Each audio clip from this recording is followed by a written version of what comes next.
Bismillahirrahmanirrahim. Assalamualaikum warahmatullahi wabarakatuh. Selamat berjumpa kembali adik-adik dengan saya Puspita Yuliandari dalam mata kuliah Satuan Proses. Pada kesempatan kali ini izinkan saya untuk menyampaikan materi Satuan Proses yaitu terkait dengan teknologi proses pengolahan karet. Ya, jadi ini berdasarkan dari kegiatan kuliah lapang yang telah kita lakukan kemarin di PTPN Waiberuluh ya. Jadi kita masuk ke dalam materinya.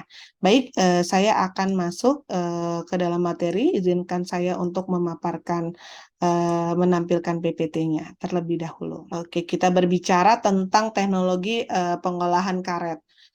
Mungkin adik-adik biasanya kita paham bahwa yang namanya pengolahan karet itu seharusnya ada mata kuliahnya sendiri ya. Tapi di dalam mata kuliah satuan proses ini kita perlu memahami bagaimana teknologi-teknologi apa saja yang digunakan dalam mengolah karet dan mengapa karet ini menjadi salah satu topik yang menarik bagi kita dalam mata kuliah satuan proses ya. Ternyata setelah kita kunjungi dan melihat bagaimana getah karet itu dihasilkan dan kemudian getah karet itu diolah, ternyata banyak sekali proses yang harus dilalui hingga dapat menghasilkan karet dengan dua mutu ya atau dua dua model ya. Jadi ada model yang diinginkan, ada yang kita kenal nanti ada SR dan SRR ya. Selanjutnya adalah selain itu, ketika kita belajar tentang pengolahan karet, maka kita akan memahami bahwa dari sekian banyaknya getah karet atau lateks yang diolah ya, yang siap diolah, maka ternyata lateks tersebut harus melalui beberapa tahapan proses ya. Nah, sebelum masuk ke dalam teknologi pengolahan dari karet tersebut, maka kita akan masuk terlebih dahulu terkait dengan apa itu karet dan seperti apakah karet itu ya. Baik. Sebelum masuk, maka saya akan mencoba memaparkan tentang capaian pembelajaran dari mata kuliah kita.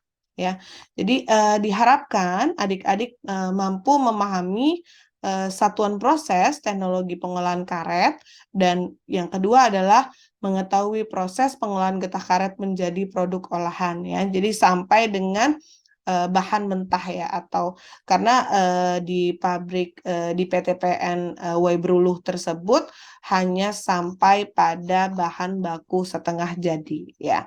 Oke, masuk ke dalam materinya. Oke, pustakanya ada 3 literatur yang saya ambil terkait dengan teknologi pengolahan hasil karet, kemudian pengolahan karet dan juga industri pengolahan karet di Indonesia ya. Baik, bisa dilihat pada pustaka yang sudah saya tampilkan. Oke, kita akan masuk terkait latar belakang atau mengapa karet ini menjadi salah satu tanaman hasil pertanian atau perkebunan ya yang bisa dijadikan sebagai salah satu materi dalam satuan proses ya. Jadi kita harus pahami adik-adik bahwa yang namanya karet itu merupakan bahan dasar untuk menghasilkan produk-produk yang berguna bagi kebutuhan makhluk hidup terutama manusia ya. Jadi kalau mengapa diutamakan manusia karena dengan adanya karet sebagian besar dari kegiatan manusia itu dapat dibantu dengan mudah ya. Nah, jadi kita harus paham dulu bahwa karet itu dihasilkan dari mana? Karet itu berasal dari getah karet yang ada atau yang dikeluarkan dari pohon karet. Nah, karet itu sendiri dinamakan atau nama latinnya adalah Hevea brasiliensis ya. Jadi kalau kita mempelajari bagaimana sih struktur molekulnya. Jadi kalau struktur molekulnya itu kalau kita sebut di sini adalah CH, CH3, CH, CH2 ya. Ini gambarnya adalah seperti itu. Jadi kalau karet itu biasa kita sebut dengan karet alam.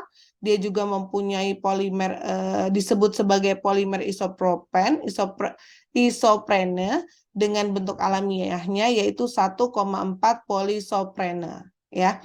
Nah, secara kimia karet ini dikatakan sebagai molekul yang memiliki ikatan tak jenuh.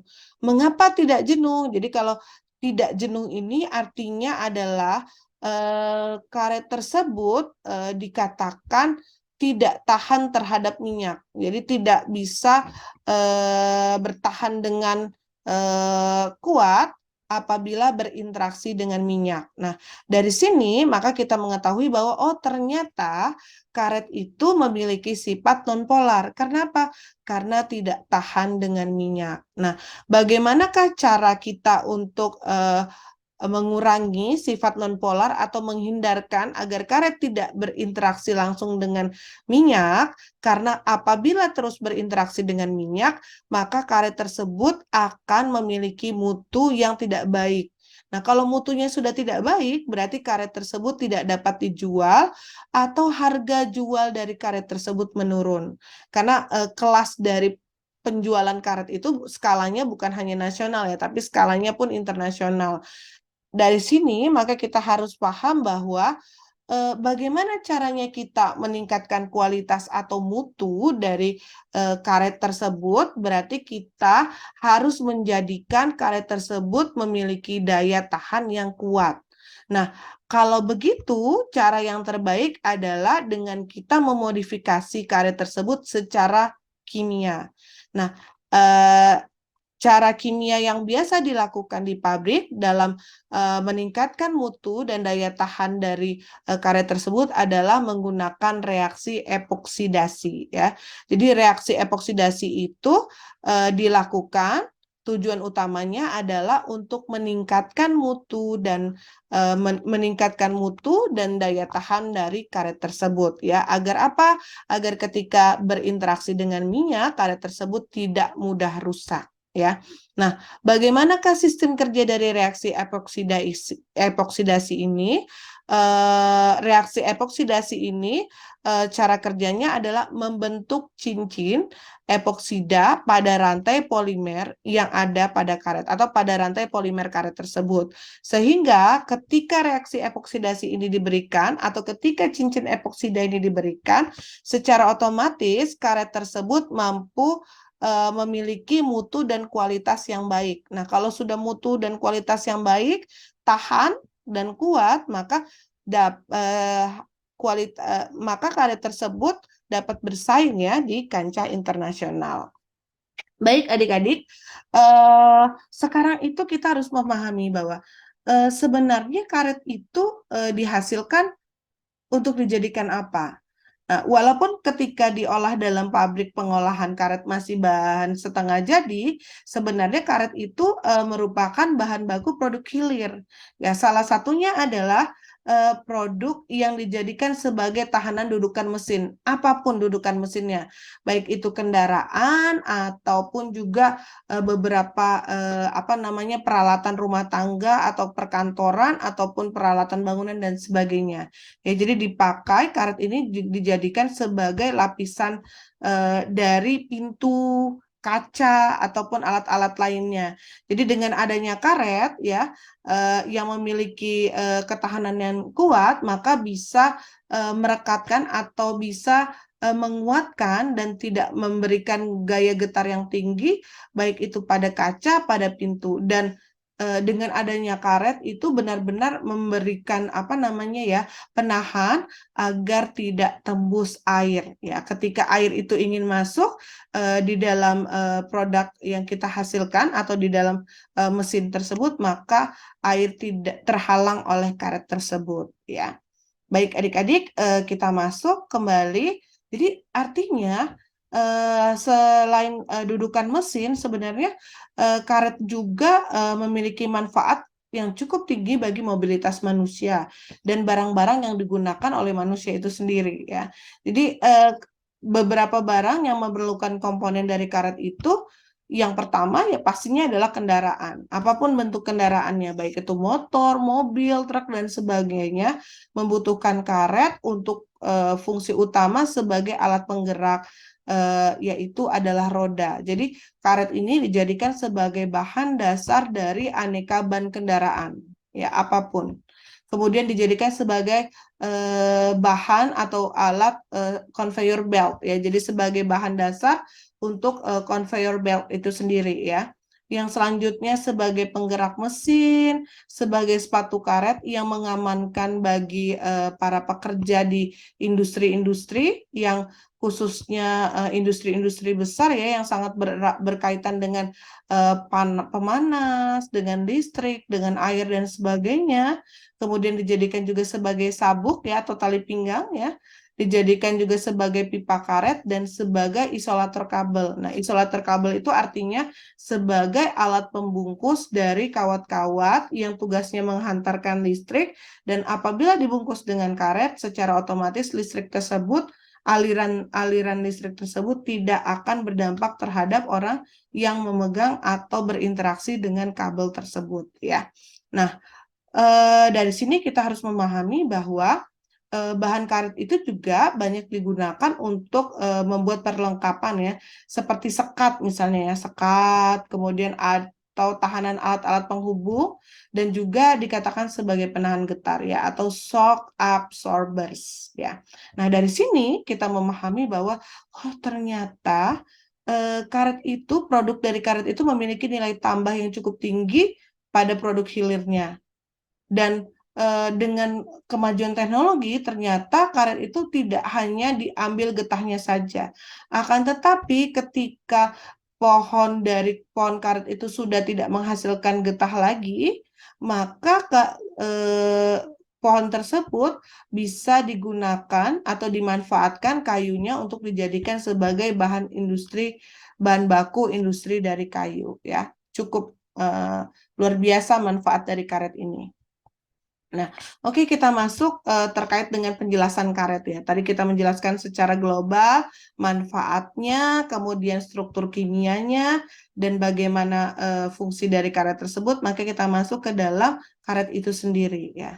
Nah, karet ini memiliki mutu yang baik, ya. Apabila memiliki mutu yang bagus, karet tersebut harus memiliki beberapa faktor yang dapat mempengaruhi dari proses reaksi dari epoksidasi tadi. Jadi artinya kalau mau bagus harus tidak lepas dari beberapa faktor yang mempengaruhi proses dari reaksi epoksida. Nah, kalau begitu faktor-faktor apa saja sih yang mempengaruhi mutu karet itu? Ya, jadi faktor-faktor yang mempengaruhi mutu karet itu adalah yang pertama, lateks yang digunakan, artinya bahan baku atau getah dari karet itu sendiri.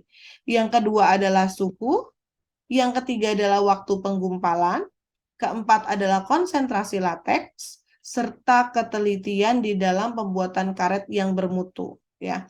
Nah, di dalam menghasilkan karet yang unggul, ya, tentunya tidak akan lepas dari teknologi yang mumpuni pada saat produksi.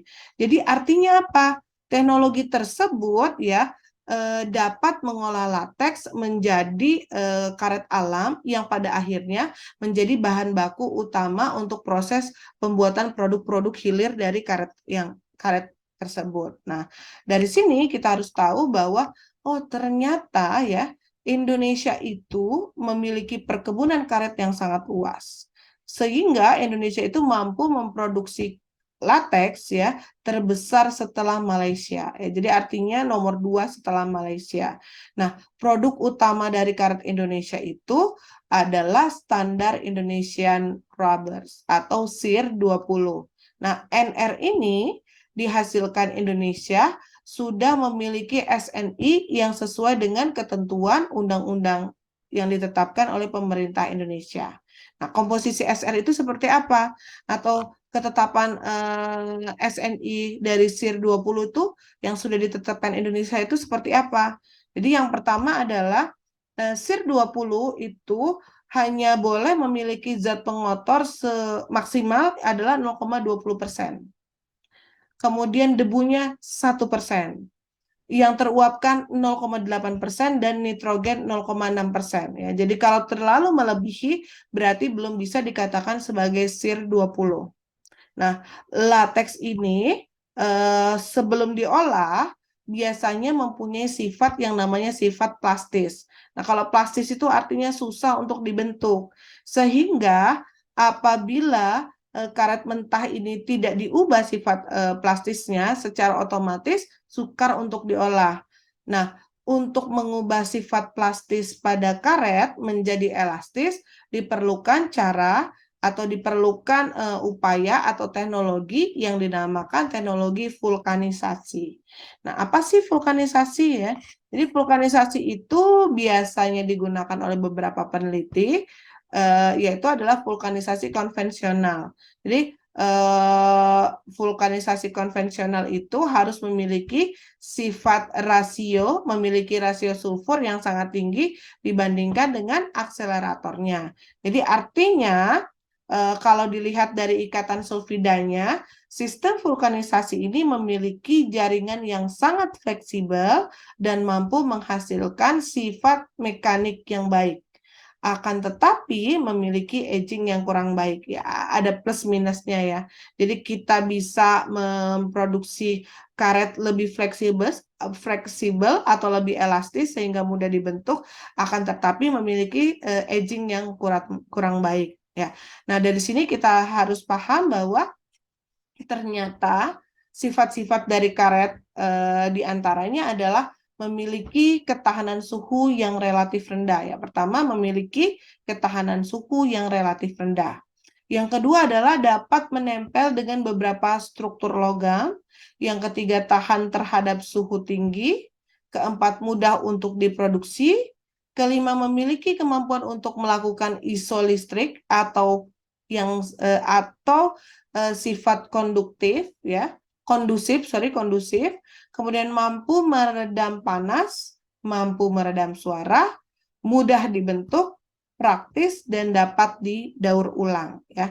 Dari sini adik-adik maka kita pahami bahwa sebenarnya untuk menghasilkan karet dengan mutu yang baik, dengan mutu sesuai dengan keinginan pasar, maka kita harus memahami terlebih dahulu sifat-sifat dari karet tersebut. Sehingga jangan sampai kita terlewatkan ketika kita ingin mengolahnya, kita tidak paham dengan sifat-sifat dari karet tersebut. Sehingga pada akhirnya kalau tidak paham, hasil olahan yang kita lakukan tidak mencapai mutu yang diinginkan atau tidak dapat mencapai target dari SIR 20 yang sudah ditetapkan. Nah, kalau begitu kita masuk ke dalam gambaran dari komposisi karet itu sendiri ya. Jadi gambaran komposisi karet, jadi kita paham bahwa lateks ini atau kita kenal sebagai getah karet ya. Dikatakan lateks kebun karena kan diambilnya dari kebun ya.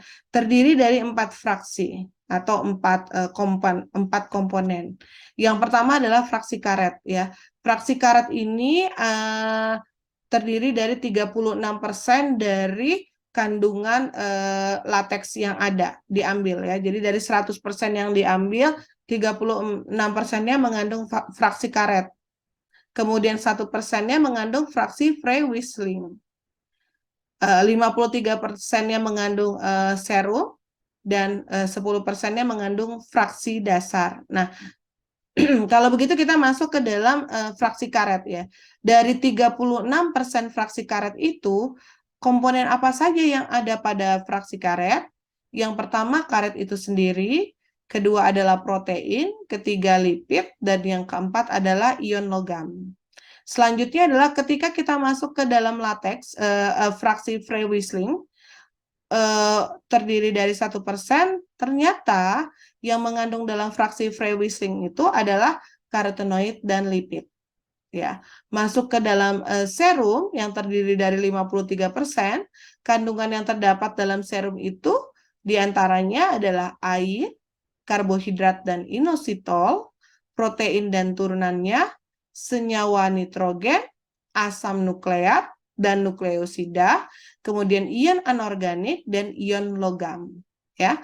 Dan yang terakhir adalah yang terkandung dalam lateks kebun, 10%-nya adalah fraksi dasar, di mana komponen yang terdapat dalam fraksi dasar itu sendiri adalah protein dan senyawa nitrogen, karet dan karetenoid, serta lipid dan ion logam. Nah, ini adalah gambaran komposisi karet atau gambaran komposisi lateks yang didapatkan ya dari kebun ya. Artinya dari getah cair yang putih itu kita ambil, nah kandungan 100%-nya adalah ini ya. Nah, baik kita masuk ke dalam kandungan lateks ya. Artinya tadi yang kita sebutkan. Jadi ketika kita menderes, kita mendapatkan getahnya. Nah, getahnya itu dikatakan sebagai lateks ya. Jadi lateks karet alam itu berasal dari latex Hevea brasiliensis. Itu adalah cairan seperti susu yang diperoleh dari proses penorehan batang karet. Nah, ada beberapa literatur yang menjelaskan ya, kalau tadi kita dapatkan serum itu kurang lebih adalah 56%, nah ini juga ada cairan terdiri dari 30-40% yang merupakan partikel hidrokarbon yang terkandung di dalamnya adalah serumnya. Artinya masih ada komponen yang tidak masuk ya. Juga di dalam cairan itu mengandung protein, karbohidrat, komposisi organik serta bukan organik. Nah, karet alam itu juga mengandung beberapa bahan. Di antaranya adalah karet hidrokarbon, protein, lipid netral, lipid polar, karbohidrat, garam anorganik. Selain itu, karet juga memiliki atau mengandung protein ya, atau lateks ini mengandung protein di dalam karet dan ternyata protein itu dapat mempercepat proses vulkanisasi atau menarik air dalam vulkanisat ya. Selanjutnya terdapat beberapa lipid ya yang merupakan bahan pencepat atau antioksidan dan yang terakhir ada protein ya. Protein ini juga dapat meningkatkan heat build up tetapi juga dapat meningkatkan ketahanan sobek ya. Jadi ada positifnya dan ada negatifnya. Ini adalah kandungan lateksnya. Dari sini, maka kalau kita melihat dari tabel komposisi lateks itu sendiri, ada 11 poin yang begitu mendasar itu adalah kadar karet keringnya, atau kita kenal dengan K3, 25-45%. Sementara air itu juga sangat besar, sebesar 55 sampai dengan 70% ya, dari sekali kita mengambil karet itu sendiri. Ada protein 1,3 sampai 1,7%, lipida 1,5 sampai 1,8%, inositol itu adalah 1,5 sampai 1,8%, karbohidrat 1,5 sampai 1,8%, ada K, unsur K itu yaitu 0,12 sampai 0,25%, ada Mg yaitu 0,01 sampai 0,12%, ada Cu dan Fe itu adalah 0,02 sampai 0,15%, ada NaCa 0,2 sampai 0,15%, dan ada P yaitu 0,02 sampai 0,28%. Begitu besar komposisi lateks yang terkandung, sehingga bisa kita ketahui bahwa begitu banyak manfaat atau produk hilir yang bisa kita hasilkan dari olahan lateks itu sendiri. Nah, baik adik-adik, untuk pertemuan kali ini saya cukup menyampaikan di sini, maka pertemuan berikutnya saya akan mencoba menjelaskan tentang teknologi pengolahan dari karet itu sendiri ya. Saya akhiri, wassalamualaikum warahmatullahi wabarakatuh. Terima kasih.